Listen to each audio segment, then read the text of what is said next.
Good morning વિદ્યાર્થી મિત્રો, મજામાં બધા? ચેપ્ટર નંબર 7 આપણે ચાલી રહ્યું છે. દાખલાઓમાં આપણે આગળ વધીએ. સ્વાધ્યાયનો 7.19 નંબરનો દાખલો, લેક્ચર નંબર 14. રકમ આ પ્રમાણે છે: 2 મીટર ત્રિજ્યાના એક વલયનું દળ 100 કિલોગ્રામ છે.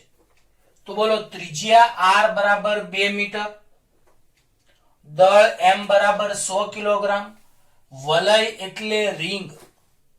રિંગ ના લખવું હોય તો લૂપ પણ લખી શકાય. પેમ્પલેટમાં હૂપ છપાણું હોય તો ત્યાં લૂપ લખજો. થોડી પ્રિન્ટિંગ મિસ્ટેક સુધારતા રહેજો. ફરીવાર, 2 મીટર ત્રિજ્યા એટલે r બરાબર 2 મીટર. એક વલયનું દળ 100 કિલોગ્રામ છે, તો દળ m બરાબર 100 કિલોગ્રામ. તે એક સમક્ષિતિજ સપાટી પર એવી રીતે ગબડે છે કે જેથી તેના દ્રવ્યમાન કેન્દ્રની ઝડપ v બરાબર 20 સેન્ટીમીટર પ્રતિ સેકન્ડ આપેલી છે. તો તેને રોકવા માટે કાર્ય શોધવાનું છે. રોકવા માટે કાર્ય શોધવાનું છે. તો યાદ રાખો કે આ વલય છે, એને રિંગ અથવા લૂપ કહી શકાય.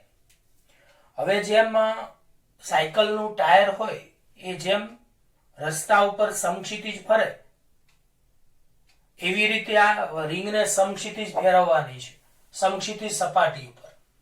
તો પ્રારંભમાં એની ઝડપ 20 છે, પણ અંતમાં તેને રોકવામાં આવે છે. તો બોલો, અંતમાં તેને રોકવામાં આવે એટલે અંતિમ ઝડપ v બરાબર 0 થશે. આ યાદ રાખજો ખાસ. પ્રારંભિક ઝડપ v બરાબર 20 સેન્ટીમીટર પ્રતિ સેકન્ડ. સેન્ટીમીટર એટલે 10⁻². તો ઝડપ v બરાબર 20 ગુણ્યા 10⁻². મીટર પ્રતિ સેકન્ડ આવશે. હવે કાર્ય w આપણે શોધવાનું છે આ દાખલામાં. તો આપણે કાર્ય શોધવા માટે અહીંયા આપણે કાર્ય ઉર્જા પ્રમેય વાપરીશું. તો કાર્ય ઉર્જા પ્રમેયનું સૂત્ર તમે આગળ ચેપ્ટર 6 માં ભણી ગયા છો કે કાર્ય ઉર્જા પ્રમેય પરથી કાર્ય W બરાબર ડેલ્ટા કે. ડેલ્ટા કે એટલે ગતિ ઉર્જાનો ફેરફાર. તો બોલો, કાર્ય ઉર્જા પ્રમેય પરથી કાર્ય W બરાબર ગતિ ઉર્જાનો ફેરફાર ડેલ્ટા કે. તો ડેલ્ટા કે એટલે k માઇનસ k0, અંતિમ ગતિ ઉર્જા માઇનસ પ્રારંભિક ગતિ ઉર્જા. તો આપણે અહીંયા ગતિ ઉર્જા શોધવા માટે સૌપ્રથમ કોણીય વેગ ઓમેગા ની જરૂર પડશે. તો આપણે v બરાબર r ઓમેગા સૂત્ર તમે જાણો છો. રેખીય વેગ v અને કોણીય વેગ ઓમેગા વચ્ચેનો સંબંધ તમે v બરાબર r ઓમેગા જાણો છો. તો બોલો, લૂપના દ્રવ્યમાન કેન્દ્રનો કોણીય વેગ ઓમેગા બરાબર v અપોન r. લૂપર એટલે કે વલયના દ્રવ્યમાન કેન્દ્રનો કોણીય વેગ ઓમેગા બરાબર v અપોન r. કારણ કે આપણી પાસે v બરાબર r ઓમેગા સૂત્ર છે. આમાંથી ઓમેગાને કરતા બનાવીએ તો ઓમેગા બરાબર v અપોન r થશે. હવે આપણી પાસે ઝડપ v 20 ગુણ્યા 10⁻² મીટર પ્રતિ સેકન્ડ આપેલી છે. ત્રિજ્યા r 2 છે. તો બોલો, ઓમેગા બરાબર v અપોન r.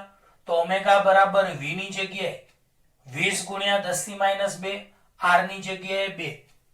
તો અહીંયા 20 ભાગ્યા 2 એટલે 10 થશે, ગુણ્યા 10⁻². તો અહીંયા 20 ભાગ્યા 2 એટલે 10 ગુણ્યા 10⁻². હવે -2 ઘાત અને આ 10⁻1. તો -2 અને 1 એટલે 10⁻1. તો તમે ઓમેગા બરાબર 10⁻1 રેડિયન પ્રતિ સેકન્ડ પણ લખી શકો છો. હવે 10⁻1 ના લખવું હોય તો 1/10 લખાય. 1/10 ના લખવું હોય તો 0.1 રેડિયન પ્રતિ સેકન્ડ લખાય. તો આપણને કોણીય વેગ ઓમેગા બરાબર 0.1 રેડિયન પ્રતિ સેકન્ડ મળ્યો. હવે આપણે જાણીએ છીએ વલય એટલે કે રિંગના કેન્દ્રમાંથી પસાર થતી આ કેન્દ્ર છે. તો વલય એટલે કે રિંગના કેન્દ્રમાંથી પસાર થતી અને તેના સમતલને લંબ હોય તેવી અક્ષને અનુલક્ષીને જડત્વની ચાક માત્રા I બરાબર mr². તો પેલું ટેબલ આપણે ભણી ચૂક્યા છીએ, એમાં આપણે જડત્વની ચાક માત્રા I બરાબર mr² આવેલી છે. તો બોલો, વલય એટલે કે રિંગના કેન્દ્રમાંથી પસાર થતી અને તેના સમતલને લંબ હોય તેવી અક્ષને અનુલક્ષીને જડત્વની ચાક માત્રા I બરાબર mr². અહીં દળ m આપણી પાસે 100 છે, ત્રિજ્યા r 2 છે એટલે 2 નો સ્ક્વેર, 2 નો સ્ક્વેર 4, 4 ગુણ્યા 100 એટલે 400 કિલોગ્રામ ઇન્ટુ મીટર સ્ક્વેર. તો જડત્વની ચાક માત્રાનો એકમ તો તમે જાણો જ છો, દળ એટલે કિલોગ્રામ, અંતરનો વર્ગ એટલે મીટર સ્ક્વેર. હવે લૂપની પ્રારંભિક કુલ ગતિ ઉર્જા, તો તમને ખ્યાલ છે કે અહીં બે પ્રકારની ગતિ ઉર્જા આવશે. એક તો રેખીય ગતિ ઉર્જા આવશે 1/2 mv², અને ચાક ગતિ ઉર્જા 1/2 I ω² આવશે, જે આપણે ગયા લેક્ચરમાં અને આગળના લેક્ચરોમાં શીખેલા છીએ. તો બોલો, લૂપની પ્રારંભિક કુલ ગતિ ઉર્જા K0 બરાબર ચાક ગતિ ઉર્જા વત્તા રેખીય ગતિ ઉર્જા. કારણ કે રિંગ છે એટલે કે વલય છે એટલે કે લૂપ તે રેખીય ગતિ કરે છે, અને તેનું ટૂંકમાં લૂપ તેના દ્રવ્યમાન કેન્દ્રને અનુલક્ષીને ચાક ગતિ કરે છે, અને લૂપનું દ્રવ્યમાન કેન્દ્ર રેખીય ગતિ કરે છે. તો લૂપનું દ્રવ્યમાન કેન્દ્ર રેખીય ગતિ કરે છે અને લૂપ પોતાની ધરીને અનુલક્ષીને ચાક ગતિ કરે છે. તો અહીં બે પ્રકારની ગતિનું મિશ્રણ આવશે. ચાક ગતિ ઉર્જાનું સૂત્ર 1/2 I ω², રેખીય ગતિ ઉર્જા 1/2 mv². માટે K0 બરાબર 1/2 I એટલે તો I આપણે જડત્વની ચાક માત્રા 400 અહીંયા શોધેલી જ છે, એટલે I ની જગ્યાએ 400, ઓમેગાની જગ્યાએ 0.1 એટલે 0.1 નો સ્ક્વેર વત્તા 1/2. દળ m આપણી પાસે 100 આપેલું છે અને v આપણી પાસે 20 ગુણ્યા 10⁻² નો હોલ સ્ક્વેર છે. તો પ્રિય વિદ્યાર્થીઓ, મેં સાદુરૂપ તો તમને શીખવાડ્યું છે, ગુણાકાર, ભાગાકાર, સરવાળા. તો આનું તમે સાદુરૂપ આપશો કેલ્ક્યુલેટરમાં એટલે 2 આવશે, આનું પણ સાદુરૂપ આપશો એટલે 2 આવશે. 2 વત્તા 2 એટલે 4. તો બોલો, અહીં પ્રારંભિક કુલ ગતિ ઉર્જા 4 જૂલ આવી અને અંતિમ કુલ ગતિ ઉર્જા બરાબર 0. કેમ એવું? તો આપણને અહીંયા શોધવાનું શું કીધું છે કે અંતમાં વલયને રોકવામાં આવે ત્યારે કાર્ય. તો બોલો, અંતમાં લૂપને રોકવામાં આવે છે એટલે એની અંતિમ ઝડપ જ 0 હોય. તો v 0 હોય તો ઓમેગા પણ 0 આવે. તો એની ચાક ગતિ ઉર્જા અને રેખીય ગતિ ઉર્જા અને બંનેનો સરવાળો એમ અંતિમ કુલ ગતિ ઉર્જા 0 આવે. તો બોલો, પ્રારંભિક કુલ ગતિ ઉર્જા K0 આપણને 4 જૂલ મળી અને અંતિમ કુલ ગતિ ઉર્જા K બરાબર આપણને 0 મળી, કારણ કે અંતમાં લૂપને રોકવામાં આવે છે. તો અંતમાં લૂપને રોકો તો અંતિમ વેગ v0, અંતિમ કોણીય વેગ ω0, પરિણામે અંતિમ કુલ ગતિ ઉર્જા K બરાબર 0 આવશે. હવે કાર્ય ઉર્જા પ્રમેય પરથી કાર્ય W બરાબર ગતિ ઉર્જાનો ફેરફાર ડેલ્ટા K. ડેલ્ટા K એટલે અંતિમ ગતિ ઉર્જા માઇનસ પ્રારંભિક ગતિ ઉર્જા. તો બોલો, અહીં ડેલ્ટા K એટલે અંતિમ ગતિ ઉર્જા માઇનસ પ્રારંભિક ગતિ ઉર્જા K0. બોલો, અહીં અંતિમ ગતિ ઉર્જા K કેટલી આવે તો 0 આવશે અને પ્રારંભિક ગતિ ઉર્જા K0 4 આવશે. તો અંતિમ ગતિ ઉર્જા K0 આવશે, પ્રારંભિક ગતિ ઉર્જા K0 4 આવશે. માટે W બરાબર -4 જૂલ. તો બોલો, અહીં ઋણ નિશાની દર્શાવે છે કે લૂપ પર કરવું પડતું કાર્ય સૂચવે છે. તો આ ઋણ નિશાની એ લૂપ પર કરવું પડતું કાર્ય સૂચવે છે.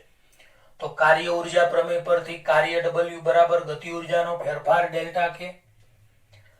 ગતિ ઉર્જાનો ફેરફાર ડેલ્ટા K એટલે અંતિમ ગતિ ઉર્જા K માઇનસ પ્રારંભિક ગતિ ઉર્જા K0. અંતિમ ગતિ ઉર્જા K0, પ્રારંભિક ગતિ ઉર્જા 4 એટલે -4 જૂલ. પણ અહીંયા ઋણ નિશાની એ લૂપ પર કરવું પડતું કાર્ય સૂચવે છે. તો આ દાખલો પ્રિય વિદ્યાર્થીઓ અહીંયા પૂરો થયો. એકદમ સહેલો છે. સૌથી પહેલા આપણે રકમ વાંચવાની. રકમ વાંચીને ત્રિજ્યા r 2 મીટર આપી છે, દળ m 100 કિલોગ્રામ આપ્યું છે, ઝડપ v 20 સેન્ટીમીટર પ્રતિ સેકન્ડ, એટલે v બરાબર 20 સેન્ટીમીટરની જગ્યાએ 10⁻² મીટર. હવે આપણે કાર્ય શોધવા માટે ઓમેગાની જરૂર પડશે.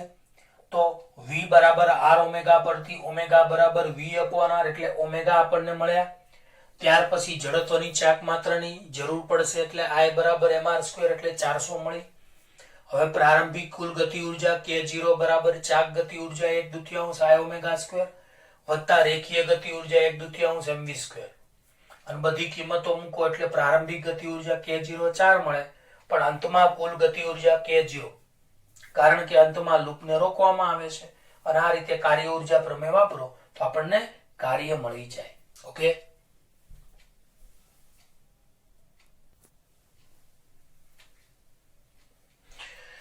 હવે પ્રિય વિદ્યાર્થીઓ, સ્વાધ્યાયનો 7.20 નંબરનો દાખલો.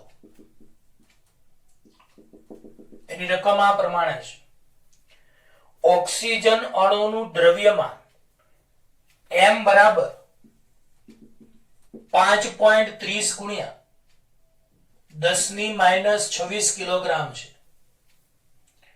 અને તેના કેન્દ્રમાંથી પસાર થતી અને તેના બે અણુઓને જોડતી રેખાને લંબ એવી અક્ષને અનુલક્ષીને તેની જડત્વની ચાક માત્રા 1.94 ગુણ્યા 10⁻46 કિલોગ્રામ ઇન્ટુ મીટર સ્ક્વેર છે.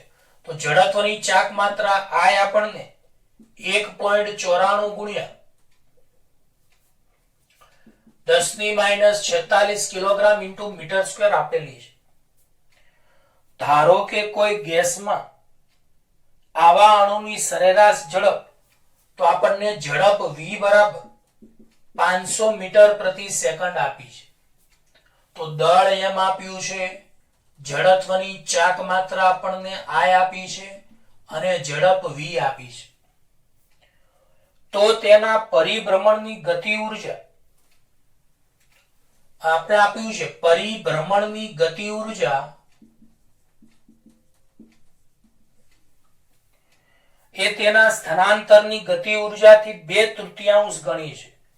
તો સ્થાનાંતરની ગતિ ઉર્જાથી, તો રકમમાં આપ્યું છે કોણ કોનાથી કેટલા ગણું, તો યાદ રાખજો, પરિભ્રમણની ગતિ ઉર્જા સ્થાનાંતરની ગતિ ઉર્જાથી 2/3 ગણી છે. આવું આપેલું છે. પરિભ્રમણની ગતિ ઉર્જા સ્થાનાંતરની ગતિ ઉર્જા કરતા 2/3 ગણી છે. તો અણુનો સરેરાશ કોણીય વેગ શોધો. તો અણુનો તમારે સરેરાશ કોણીય વેગ ઓમેગા શોધવાનો છે. એકદમ સરળ દાખલો છે. તો જો રકમમાં આ રીતે છે. ઓક્સિજન અણુનું દ્રવ્યમાન એટલે કે દળ m બરાબર 5.30 ગુણ્યા 10⁻26 કિલોગ્રામ, અને તેના કેન્દ્રમાંથી પસાર થતી તેના બે અણુઓને જોડતી રેખાને લંબ એવી અક્ષને અનુલક્ષીને તેની જડત્વની ચાક માત્રા I બરાબર 1.94 ગુણ્યા 10⁻46 કિલોગ્રામ ઇન્ટુ મીટર સ્ક્વેર છે. ધારો કે કોઈ ગેસમાં આવા અણુની સરેરાશ ઝડપ v બરાબર 500 મીટર પ્રતિ સેકન્ડ છે, અને તેના પરિભ્રમણની ગતિ ઉર્જા તેના સ્થાનાંતરની ગતિ ઉર્જા કરતા 2/3 એટલે 2/3 હોય.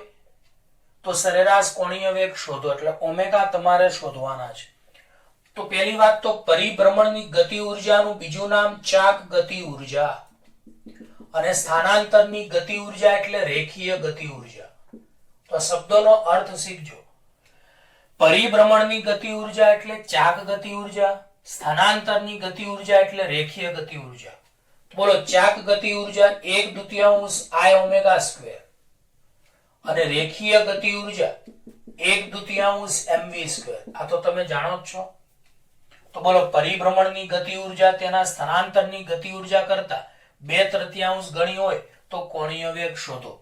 તો બોલો, પરિભ્રમણની ગતિ ઉર્જા એટલે ચાક ગતિ ઉર્જા બરાબરના બરાબર 2/3 ના 2/3, સ્થાનાંતરની ગતિ ઉર્જા એટલે રેખીય ગતિ ઉર્જા.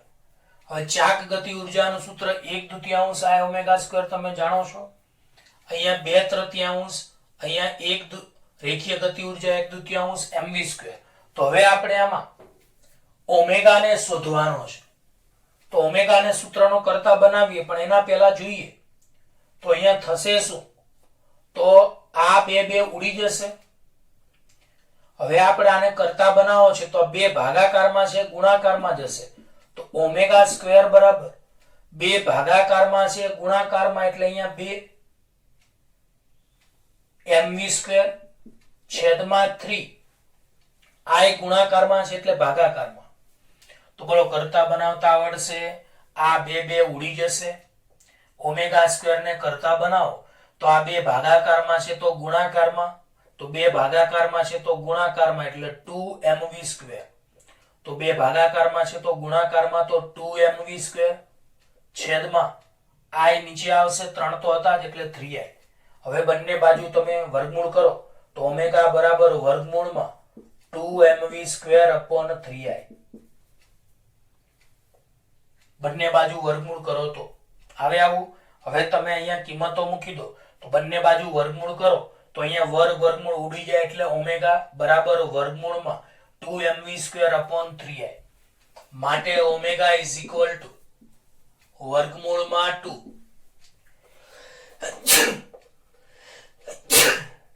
ચલો આમાં દળ m ની જગ્યાએ શું લખી શકાય?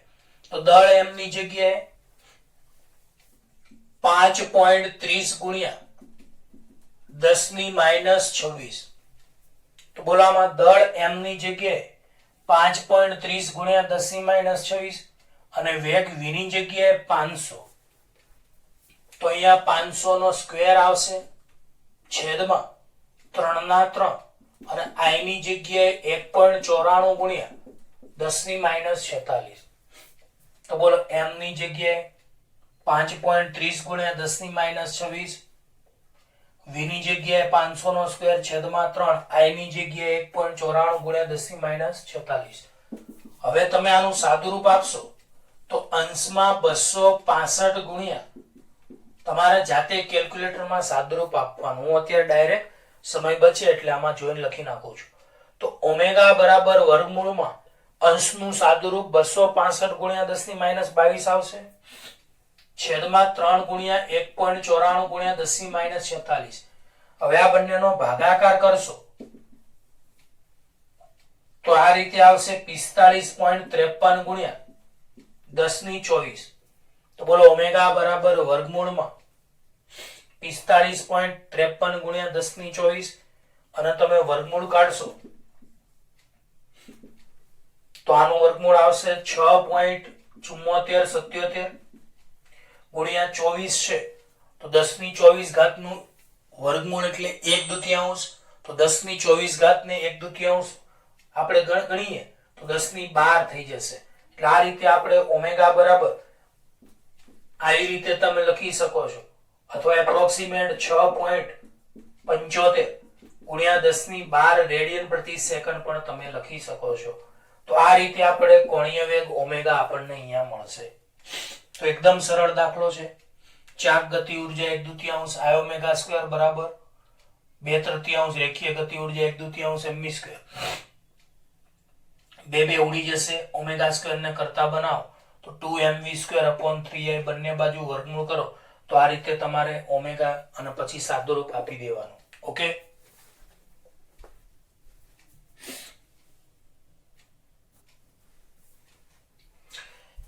હવે પ્રિય વિદ્યાર્થીઓ સ્વાધ્યાયનો 7.21 નંબરનો દાખલો આપણે ભણીએ. બહુ સરસ મજાનો દાખલો છે, બરાબર રકમમાં ધ્યાન આપજો. 30 ડિગ્રીના ખૂણે નમેલા એક ઢળતા પાટિયા ઉપર એક નક્કર નળાકાર ગબડીને ઉપર તરફ જાય છે. તો થીટા બરાબર 30 ડિગ્રી. આ સમક્ષિતિજ સપાટી અને આ લાકડાના પાટિયાની સપાટી. આ સમક્ષિતિજ સપાટી અને આ લાકડાના પાટિયાની સપાટી. તો આવું કહ્યું છે આપણને કે 30 ડિગ્રીના ખૂણે એટલે થીટા બરાબર 30 ડિગ્રી, ના ખૂણે નમેલા એક ઢળતા પાટિયા ઉપર એક નક્કર નળાકાર, તો આપણને અહીંયા નક્કર નળાકાર આપ્યો છે પણ અહીંયાનું આડછેદ દોર્યું છે, એટલે આ રીતનો આ નક્કર નળાકાર છે. નક્કર નળાકાર, તો નક્કર નળાકાર ગબડીને ઉપર તરફ જાય છે. આ ઢળતા પાટિયાના તળિયે નક્કર નળાકારનું દ્રવ્યમાન કેન્દ્ર 5 મીટર પ્રતિ સેકન્ડ થી ગતિ કરે છે. તો આપણને પ્રારંભિક વેગ v0 5 મીટર પ્રતિ સેકન્ડ આપેલો છે. આ ઢળતા પાટિયા, તો આને તમે કહી શકો છો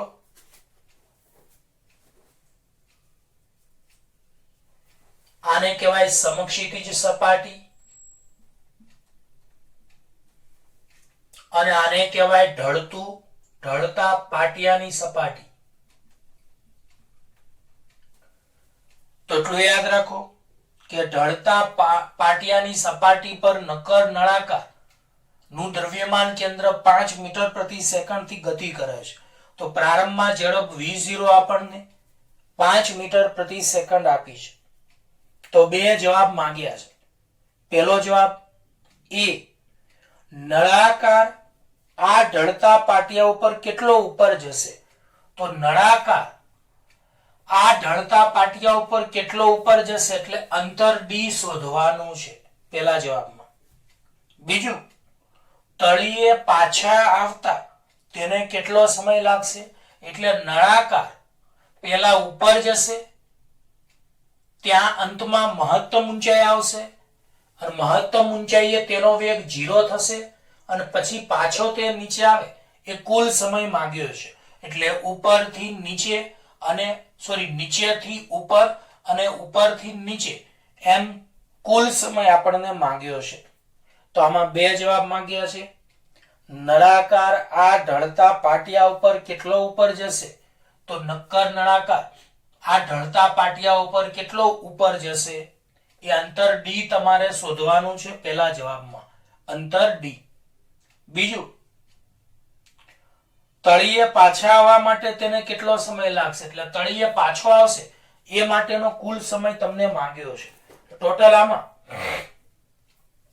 આપણે બે જવાબ શોધવાના છે, એક તો અંતર d અને બીજું કુલ સમય કેપિટલ T બરાબર 2t શોધવાનો છે. કેમ 2t? તો કુલ સમય એટલે નીચેથી ઉપર જતા લાગતો સમય t, ઉપરથી નીચે આવતા લાગતો સમય t, એટલે ટોટલ સમય 2t થશે. અહીંયા નીચેથી ઉપર અને ઉપરથી નીચે જવા માટેના સમય તો સરખા જ હશે. ચલો હવે આપણે દાખલાની શરૂઆત કરીએ. પણ પ્રિય વિદ્યાર્થીઓ, જે જૂનો કોર્સ હતો આપણે એમાં આપણે એક સૂત્ર આવતું હતું એ અહીંયા નીકળી ગયું છે, એટલે આપણે આ એક સૂત્ર યાદ રાખવાનું છે તમારે. અહીંયા મેં લખેલું છે, યાદ રાખવું. તો ઘણા એવા સૂત્રો છે જે આપણે થિયરીઓ નીકળી ગઈ છે પણ એના દાખલા હોય છે, એટલે એ સૂત્રો તમારે યાદ રાખવાના. તો ઢાળની સપાટીને સમાંતર નળાકારનો પ્રવેગ અત્યારે આપણે ઉપર ચડે છે એના માટે આપણે ઋણ લઈશું. તો ઉપર ગતિ કરે છે એટલે ગુરુત્વાકર્ષણની વિરુદ્ધ ગતિ કરે છે. ઉપર ગતિ કરે છે એટલે ગુરુત્વાકર્ષણ બળની વિરુદ્ધ ગતિ કરે છે, એટલે આપણે અહીંયા માઇનસ ચિહ્ન લઈશું. તો એમે બાજુમાં લખ્યું છે કે નક્કર નળાકાર ઉપર ચડે છે તેથી તેનો પ્રવેગ ઋણ લેતા. તો આ સૂત્ર યાદ રાખવાનું છે, a બરાબર minus g sin θ upon 1 plus k square upon r square. તો બોલો ઢાળને સમાંતર નળાકારનો પ્રવેગ a બરાબર minus g sin θ upon 1 plus k square upon r square. તો ઢાળને સમાંતર નળાકારનો આ ઢાળ છે, આ ઢાળને સમાંતર નળાકારનો પ્રવેગ ઉપર જાય છે એટલે ઋણ.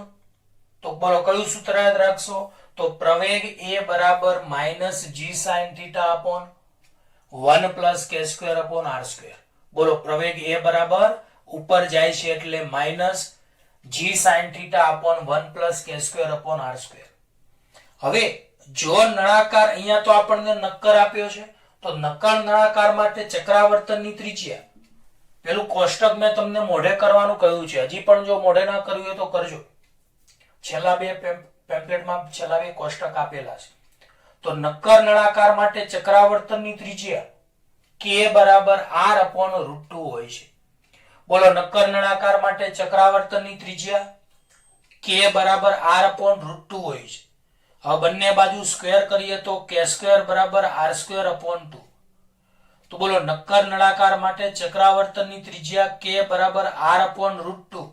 તો બંને બાજુ સ્ક્વેર કરો તો k² બરાબર r² અપોન 2. હવે આપણે a ના a બરાબરના બરાબર માઇનસ ના માઇનસ g ના g sin θ ના sin θ 1 પ્લસ k² ની જગ્યાએ r² અપોન 2. તો k² ની જગ્યાએ r² અપોન 2 છેદમાં r². તો બોલો a બરાબર minus g sin θ upon 1 plus k² ની જગ્યાએ r² અપોન 2 છેદમાં r². તો બોલો અહીંયા r² ઉડી જાય માટે a બરાબર minus g sin θ upon 1 plus અહીંયા 1 અપોન 2 આવશે. તો બોલો a બરાબર minus g sin θ upon 1 plus r² ઉડી જાય તો 1 અપોન 2 અને 1 પ્લસ 1 અપોન 2 એટલે 3/2 એટલે અહીંયા આપણે 3/2 લખ્યું છે. તો બોલો પ્રવેગ a બરાબર માઇનસ g ની જગ્યાએ ગુરુત્વ પ્રવેગ 9.8 sin θ ની જગ્યાએ આપણને રકમમાં 30 આપ્યું છે એટલે sin 30 છેદમાં 1 પ્લસ 1 અપોન 2 એટલે લસા લો તો 2 એકા 2 2 વત્તા 1 3 એટલે 3 અપોન 2. હવે sin 30 ની કિંમત 1 અપોન 2 છે એ તમે જાણો છો. તો અહીંયા 2 2 ઉડી જાય તો માઇનસ 9.8 ભાગ્યા 3 ભાગાકાર કરો તો માઇનસ 3.267 મીટર પ્રતિ સેકન્ડ સ્ક્વેર આપણને પ્રવેગ a મળ્યો. હવે આપણે મહત્તમ ઊંચાઈએ અંતિમ વેગ 0 હોય એ તો જાણો જ છો તમે. તો આમાં કેવું છે કે આ રીતે નક્કર નળાકાર હશે. નક્કર નળાકાર ગબડતો ઢાળની સપાટીની ઉપર જાય છે પણ અંતમાં મહત્તમ ઊંચાઈએ તેનો વેગ 0 હોય. હવે આપણે પહેલા જવાબમાં અંતર શોધવાનું છે. તો આપણે ત્રીજા ચેપ્ટરમાં ગતિના સમીકરણનું એક સ્વરૂપ આપણે v² માઇનસ v02 બરાબર 2ad ભણી ચૂક્યા છીએ.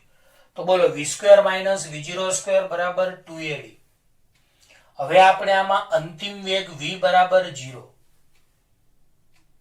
પ્રારંભમાં વેગ v0, તો પ્રારંભનો વેગ v0 5 આપણને આપ્યો છે એટલે 5 નો સ્ક્વેર બરાબર 2 પ્રવેગ a ની જગ્યાએ માઇનસ 3.267 ઇન્ટુ d.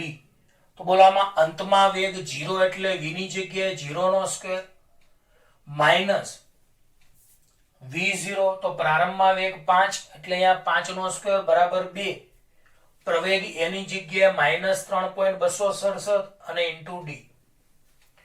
હવે અહીંયા માઇનસ 0 સ્ક્વેર એટલે 0 માઇનસ 5 નો સ્ક્વેર એટલે 25 તો માઇનસ 25 બરાબર માઇનસ 2 ગુણ્યા 3.267 ઇન્ટુ d.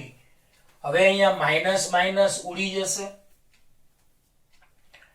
2 ગુણ્યા 3.267 ગુણાકારમાં છે ભાગાકારમાં આવે તો d ને કરતા બનાવો તો d બરાબર 25 ભાગ્યા 2 ગુણ્યા 3.267 આનું સાદુરૂપ આપતા 3.826 આવશે ભાગાકાર કરતા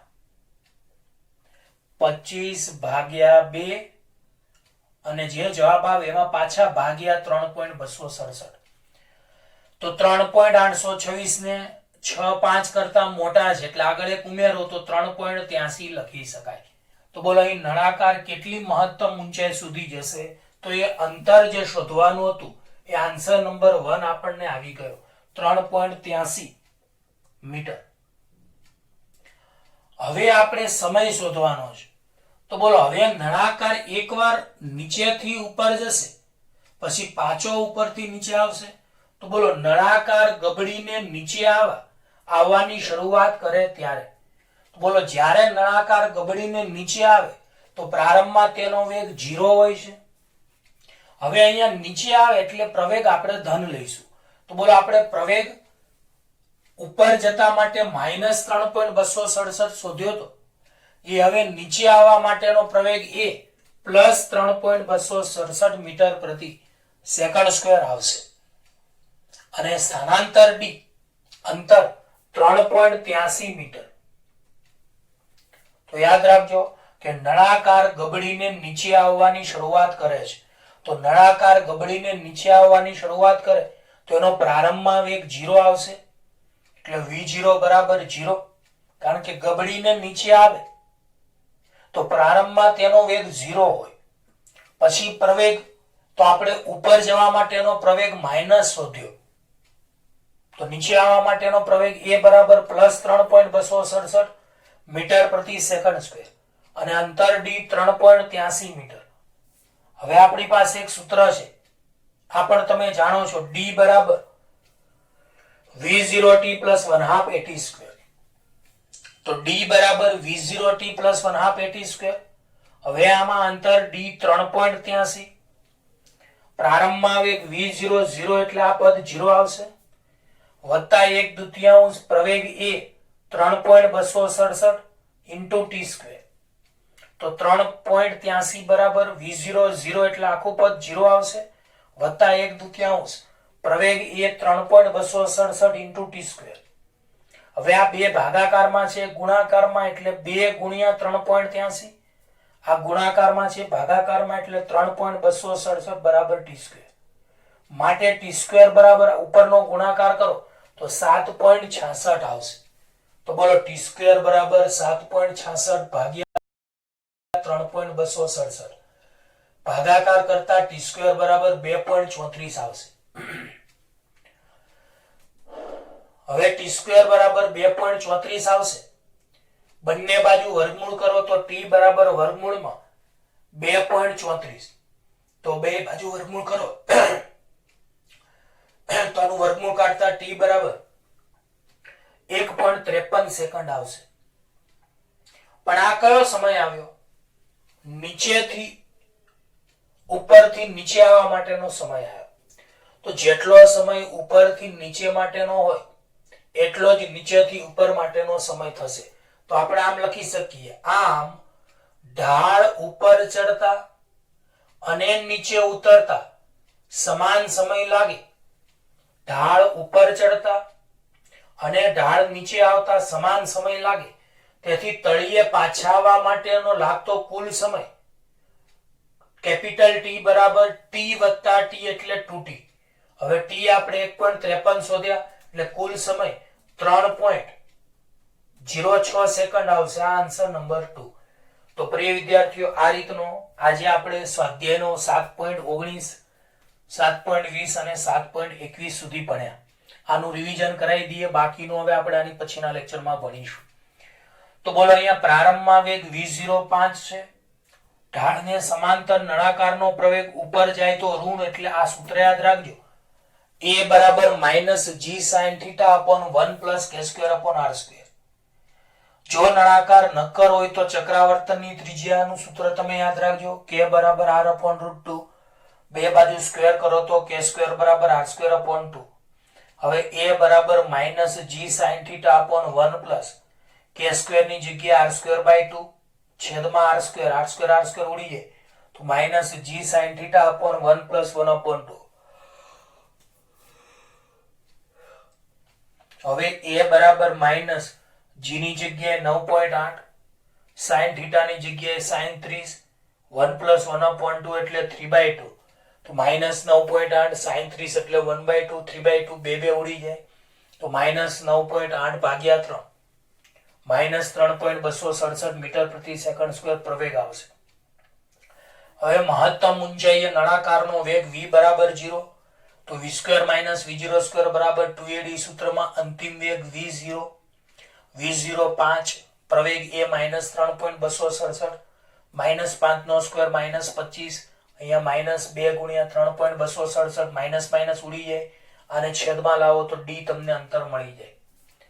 હવે નળાકાર ગબડીને નીચે આવશે ત્યારે પ્રારંભમાં વેગ 0 v0 બરાબર નીચે આવે તો ઉપર જાય તો પ્રવેગ માઇનસ તો નીચે આવે તો પ્રવેગ પ્લસ 3.267 આપણે શોધેલું છે અંતર d શોધેલું 3.83 તો આ d બરાબર v0t પ્લસ 1/2 at સ્ક્વેરમાં આ કિંમત મૂકતા d 3.83 v00 એની જગ્યાએ 3.267 બે ભાગાકારમાં છે ગુણાકારમાં છે ભાગાકારમાં તો t સ્ક્વેર બરાબર 7.66 ભાગ્યા 3.267 એટલે 2.34 આવશે. વર્ગમૂળ કરો તો સમય આવે. હવે ઉપર જતા અને નીચે જતાનો સમય સરખો હોય એટલે કુલ સમય t બરાબર 2t એટલે આ રીતનો તમને સમય મળશે. ઓકે, તો વિદ્યાર્થી મિત્રો આપણે આટલે સુધી રાખીએ. બાકીનો આની પછીના લેક્ચરમાં. ખાસ વિનંતી કે YouTube ચેનલ છે મારી ઘાડિયાસર ફિઝિક્સ ઝોન. ઘાડિયાસર ફિઝિક્સ ઝોન આ ચેનલ કોઈ સબસ્ક્રાઇબ ન કરી હોય તો સબસ્ક્રાઇબ કરજો અને શેર કરજો, બરાબર, અને લાઈક પણ કરજો. ઓકે, બાકીનો આપણે આની પછીના લેક્ચરમાં ભણીએ.